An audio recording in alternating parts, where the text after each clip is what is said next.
Jio Air Fiber will launch of Ganesh Chaturthi on 19th September.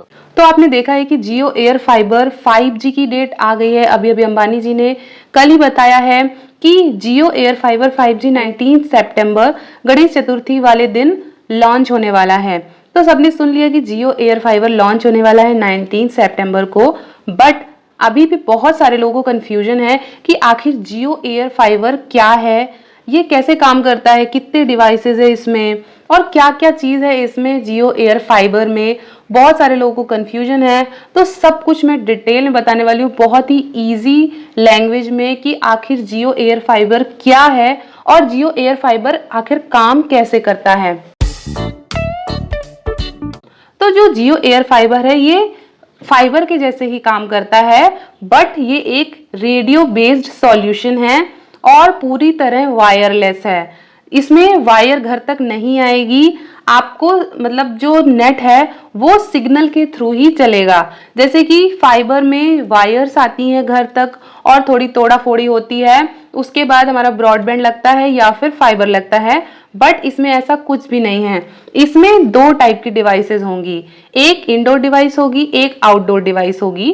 ये दोनों devices घर पर रहेंगी। जो आउटडोर डिवाइस होगा वो यूजर के छत पर या फिर बालकनी पर लगेगा।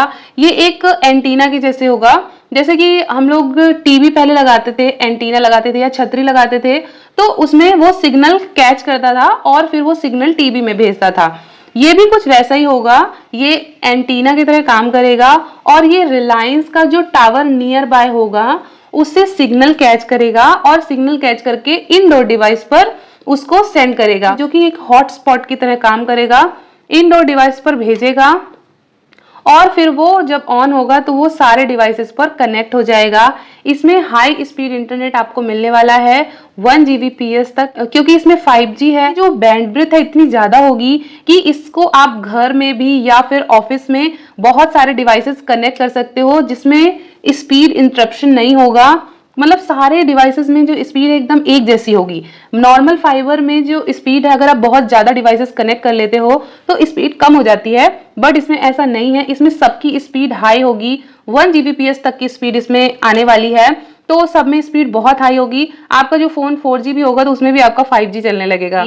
जैसे कि आपने BSNL एयर फाइबर के बारे में सुना ही होगा, ये रिमोट एरिया के लिए बेस्ट है। वैसे ही कुछ ये भी होगा कि ये रिमोट एरिया के लिए जहाँ पर इंटरनेट नहीं होगा, जो चार्जेस हैं वो मे बी फाइबर से ज़्यादा हो, मे बी कम हो। अभी तक इसका कोई भी अनाउंसमेंट नहीं हुई है, वो 19 सितंबर को ही पता चलेगा। फिलहाल जो एयरटेल का एयर फाइबर आ चुका है और मे बी कि एयरटेल एयर फाइबर से थोड़ा कम ही लगे, इसका कॉस्ट कम ही हो, ये 19 सितंबर को ही पता चलेगा। तो अगर वीडियो पसंद आया हो तो लाइक करना ना भूलें।